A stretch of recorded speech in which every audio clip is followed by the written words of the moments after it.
zgjedhjeve të kaluara jemi përpjekur edhe me LDK-n dhe me të tjerë ta zgjidhim çështjen e presidentit.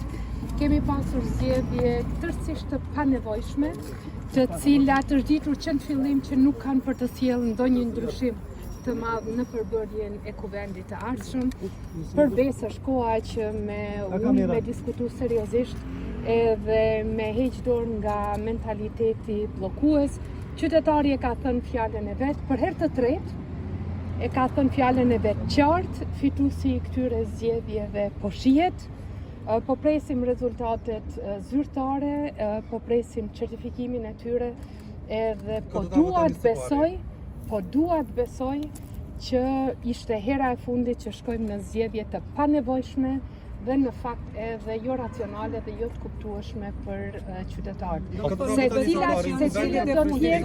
Se cilët do t'jenë hapat që do të ndjekim, atë do t'ulemi së pari brenda koalicionit dhe do t'i diskutojmë dhe pastaj do t'ulemi të diskutojmë edhe me partitë opozitare, edhe do të jemi përsëri do të jemi të përkushtuar dhe të angazhuar që të gjejmë mënyra për ta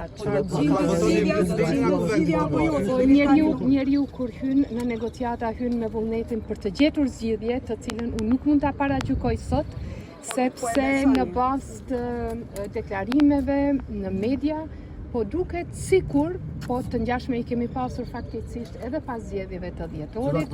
Faktikisht ne jemi të interesuar të diskutojmë me partnerët tonë potencial, pa diskutuar paraprakisht me mediat.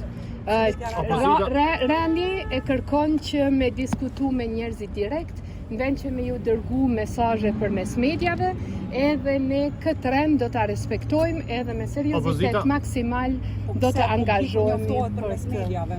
Opozita e ka kurzuar me projektin e gazit, ai të gatshëm me projektin e gazit amerikan. Shikoni, opozita do të bënte mirë mos vendoste kushte, sepse vendosja e kushteve, kushtimet janë parakush shumë i keq për fillim negociatash. Unë mendoj që qytetari i Republikës Kosovës dhe ai është ai që vendos, nuk jam as unë, as opozita dhe as kush tjetër. Qytetari e ka thënë fjalën e vet dhe do duhej si politikan të përgjegjshëm të vendit tonë të ulemi dhe të diskutojmë se cilat janë rrugët më të mira dhe përsëri pasi të kemi diskutuar, natyrisht që do ta informojmë edhe publikun, por hapat e parë bëhen në fillim dhe hapat informues bëhen më tej.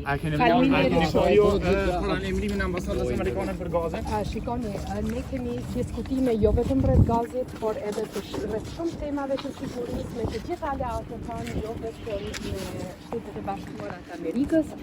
Edhe ne kemi treguar gjatë 5 viteve të fundit që me shumë përgjegjësi dhe me shumë seriozitet, jo vetëm që diskutojmë, por edhe marrim vendimet bazuar në interesin e Republikës Kosovës. Faleminderit shumë.